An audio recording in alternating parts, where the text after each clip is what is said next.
Okay, so I haven't found a great brake marker other than the third to last Coke Zero.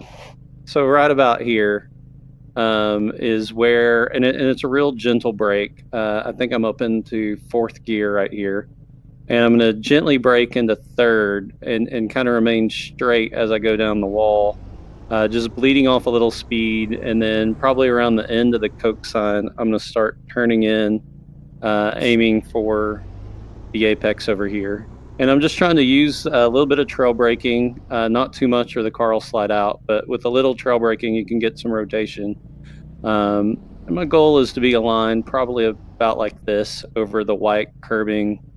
And you know, I don't focus too much on the apex. I want to hit it, but you'll bleed a ton of speed if you are adamant about hitting it as opposed to maintaining your car balance. And so my goal is to be back on the throttle right here. Sometimes I can get on here. Sometimes I carry too much speed and I have to wait. And then we're going to track out in third. And probably by the end of the curbing, we're getting back up into fourth. And then I don't have a good brake marker for the next turn. I think I start braking right about here. I kind of look at the curve that's coming up in the road and decide to brake about this far from where it starts to turn in. And my goal here is to brake in fourth and then with a decent trail brake, kind of turn in and just get the tail end to start rotating in fourth. And this is such a long corner that I kind of think of it as three phases. There's an initial turn in that gets the tail moving. Then the car starts understeering again. Then I shift down to third, and that'll get the tail moving a little bit more.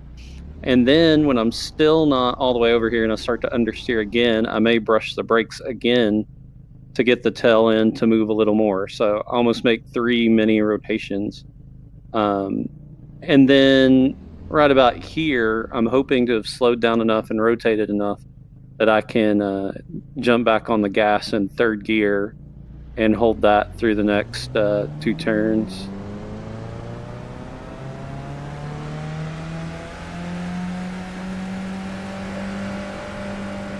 All right, so we're shifting up to fourth gear. And what I use as a brake marker here, as you can see on the left, there's some pavement that kind of grows as it goes along the white line. And probably about here, I'm going to, maybe a little later, I'm going to start braking in fourth gear in a straight line, a very gentle brake. And then I'm going to start gently turning in with the trail brake to get a little rotation. And sometimes the car rotates enough, and sometimes before I get up to the apex over here, I've got to brush the brakes again just to get a little more rotation because these are such long turns. And then my goal is to be back on the gas right about here. Once I think I can get on the gas, without going out in the sand, I do it. And I've tried third gear here, but I watched Philippe's demo lap and he uses fourth, and it is faster if you get it right. Any questions while I go down the straightaway? You answered mine about the gear there, so perfect.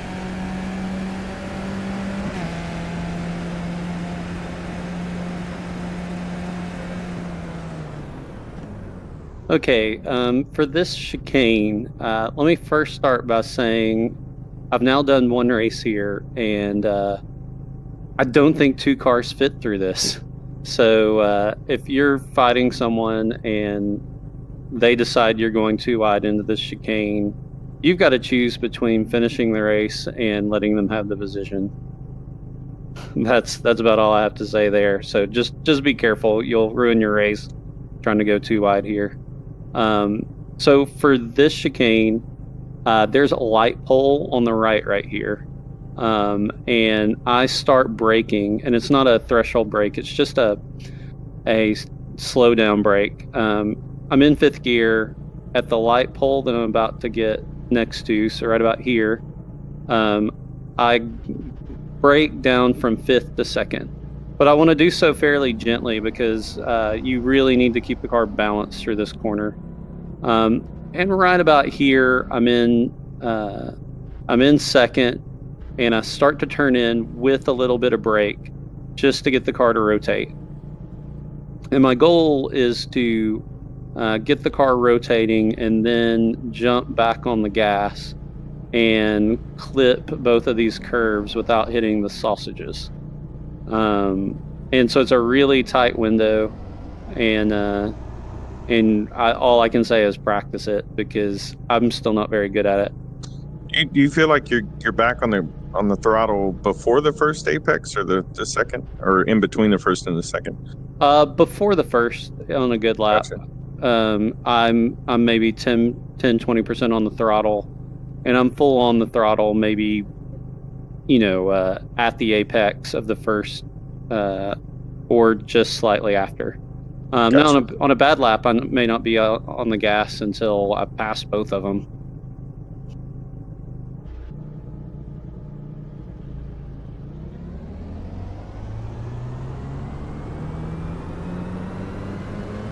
So we made it through one chicane, and we get rewarded with another. Your braking marker here should be the start of the red and white wall. It also lines up with the shadow, so in like a time trial situation, use the shadow, but using a shadow in a race is not a good idea. So I start braking from fourth or fifth, I think it's fourth, and I go down to first. I'll watch Philippe's lap, and he uses second, and he's faster, but I don't know why I like first through here.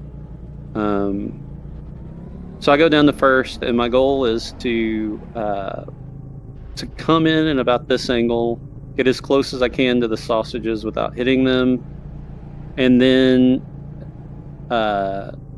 in between these two corners, I'm off for a second, squirt of gas, and then off again.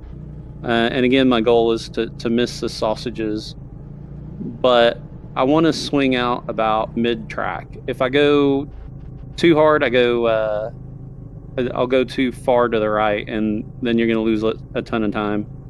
So I think I'm about mid-track, and then I'm back in first. And then what I do, I usually use a button clutch, but I go ahead and lift shift right here because I need to go up to second, and I'm turning at the same time, so I get a little bit of rotation. For those who lift shift, do your normal thing. I get as close as I can to the sausages again, and use second gear to pull me out. And you may need a little throttle management, which is unusual for the Skippy, but you may need some to get out of that corner properly. And then this turn just feels natural. I just turn in like so. I keep the wheel tilted even though the car will run out, and end up right about here.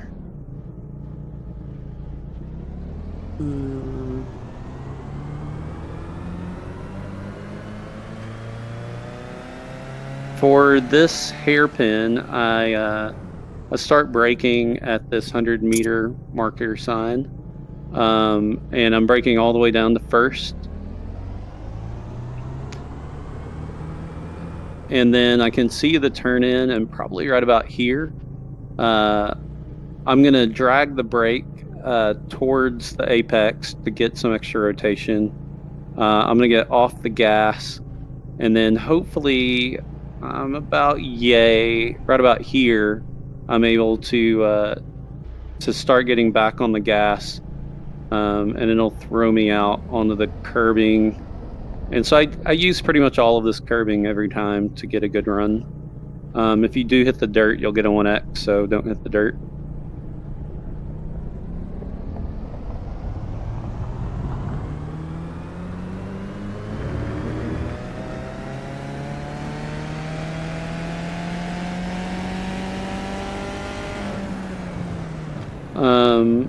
Okay, so for this chicane, I'm using the light post as a braking marker. I'm braking a little bit before it, so probably about here.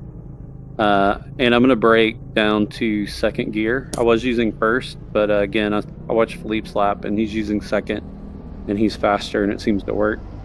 And this corner, I usually miss the apex because it's deceptive. You have to turn in a little earlier than you think. And again, on this one, you don't want to hit the sausages. And then I try to get full on back on the gas right about here. And if I can keep it mashed, I do. Sometimes I can't, and I kind of have to do a lift. If I have to do a lift, I do it right about here. I'll lift, let the car rotate just a little, and then get back on.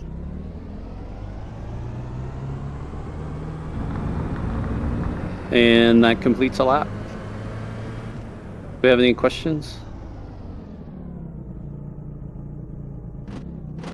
Have you raised the car up for this track? I mean, I feel like you're going to lose the wing no matter what. Yeah, yeah, I've tried raising it all the way up, and I still lose the wing. I'm currently running like a 2, and to be honest, I don't know why. I think I've got to do some more exploring, but I think you either have to miss the sausages or lose the wing. Yeah, because I'm running all the way up and the wing's still screwed, so I didn't know if there was a benefit. Yeah, I don't know of any benefit to raising it up, because the other benefit to raising your car is usually bottoming out. And there's nowhere you bottom out here, so perhaps it wears slower if you raise the car. So yeah, I'm kind of splitting the difference. I'm at like 2. Yeah, no good advice other than don't hit the sausages. Okay, thanks.